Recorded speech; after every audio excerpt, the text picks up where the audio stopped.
Welcome to my YouTube channel. अच्छा लगे guys subscribe कर देना प्लीज़, लाल बटन दबा के मेरे को इस वीडियो को शेयर करें।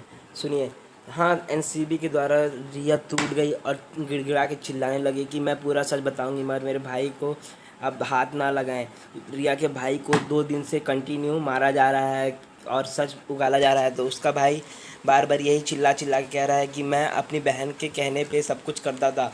और रिया ने ये भी अपना सबूत कर लिया। रिया यहाँ अपने आप को आज गिड़गिड़ा के चिल्ला रही है। एनसीबी की सख्ती से आज रिया पिघल गई और चिल्ला चिल्ला के कहने लगी मैं सब कुछ सच बताऊंगी मगर मेरे भाई को छोड़ दो, मेरा भाई बेकसूर है और मेरा भाई एक स्टूडेंट है, उसने कुछ नहीं किया, उसने मेरे कहने पे सब कुछ किया है।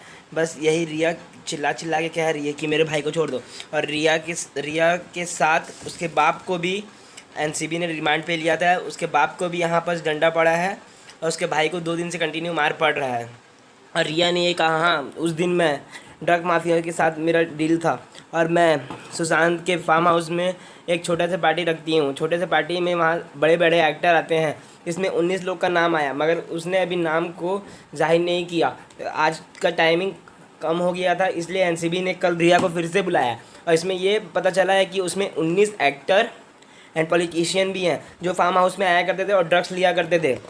और इसी में ये रिया ने कहने लगी कि मेरा भाई बेकसूर है, मैंने उसे जब जब कहा है वो उसने रिया ने लेके उसका भाई ड्रग्स लेने जाता था। और रिया ने ये कहा कि हाँ, मैं सुशांत को मारने के लिए बेकसूर हो गई थी और मैंने सुशांत को ड्रग्स भी दिया। एनसीबी ने बार बार ये क्वेश्चन किया कि तुम सुशांत को कितने कितने टाइम तक ड्रग्स देती थी, तो उसने कहा मैं एक दिन में 2 बार उसको ड्रग्स देती थी क्योंकि सुशांत अपना आपा खो देता था और उसे एक बीमारी थी कि वो हमें किसी सबको भूल जाता था और चिल्लाने लगता था। तो यही एनसीबी के द्वारा पूछी गए सच। और उसमें रिया से ये भी पूछा गया कि इसमें कौन कौन से एक्ट्रेस ड्रग्स तुमसे खरीदा करते थे, तो उसने चिल्ला चिल्ला के कहा मैं सब कुछ सच बताऊंगी। इसमें 19 लोग हैं, नाम जाहिर नहीं किया, बस 19 लोग का नाम यहाँ आ चुका है। इसमें प्रोड्यूसर भी हैं, एक्टर भी हैं, एक्ट्रेस भी हैं, सब हैं।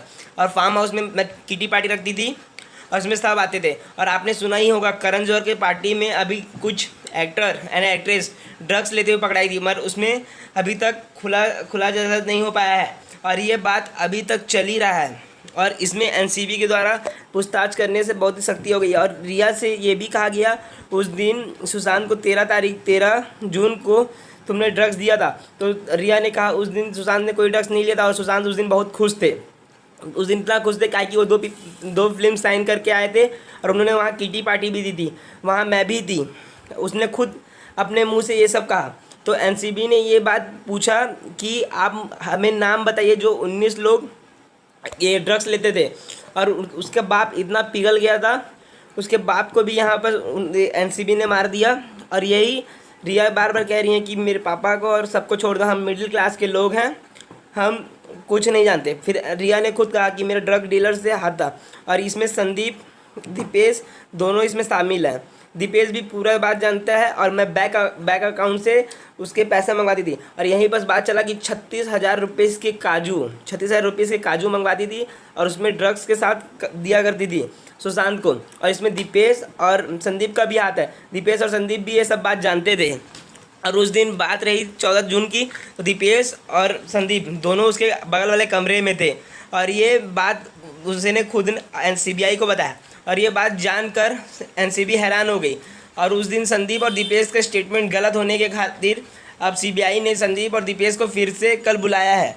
कल देखो क्या बात निकलता है, नए नए खुलासे निकल रहे हैं और यही बात खुलासे से निकलते हुए निकल रहा है। और रिया चिल्ला चिल्ला के कह रही है कि मेरे भाई को छोड़ दो। और उसका भाई ये कह रहा है कि मैं एक स्टूडेंट हूँ सर और मैं मिडिल क्लास से बिलोंग करता हूँ, मैं कुछ नहीं जानता, मैं अपनी बहन के कहने से करता था। तो एनसीबी ने ये भी कहा अब तुमको कोई नहीं बचा सकता, एक्टर हो, एक्ट्रेस हो, पॉलिटिशियन हो, कोई भी अब तुम्हें नहीं बचा सकता। अब कंगना रनावत के ऊपर बहुत ही बड़ा पहाड़ टूट गया है। 9 सितंबर को कंगना रनावत मुंबई में आ रही हैं और उन्हें वहाँ के पॉलिटिशियन ने कहा कि कंगना रनावत को मुंबई में रहने का इजाज़त नहीं है। और वहाँ बहुत से एक्टर और एक्ट्रेस कंगना रनावत को डिमोरलाइज कर रहे हैं। और कंगना ने ये भी कह दिया कि मेरे को कुछ होता है तो मैं अपना बयान यहाँ जज करके जा रही हूँ। और इसी में पॉलिटिशियन के वहाँ उसमें 11 कमांडर और 2 कमांडो दिया गया है कंगना रनावत के लिए कि वो सेफ्टी में रहें। और गाइस यही बात चल रहा है। कल देखिए, कल न्यूज़ आती है, अच्छा लगे गाइस। तो सब्सक्राइब करें और जितना वीडियो हो सके उतना फैला दें। Thank you.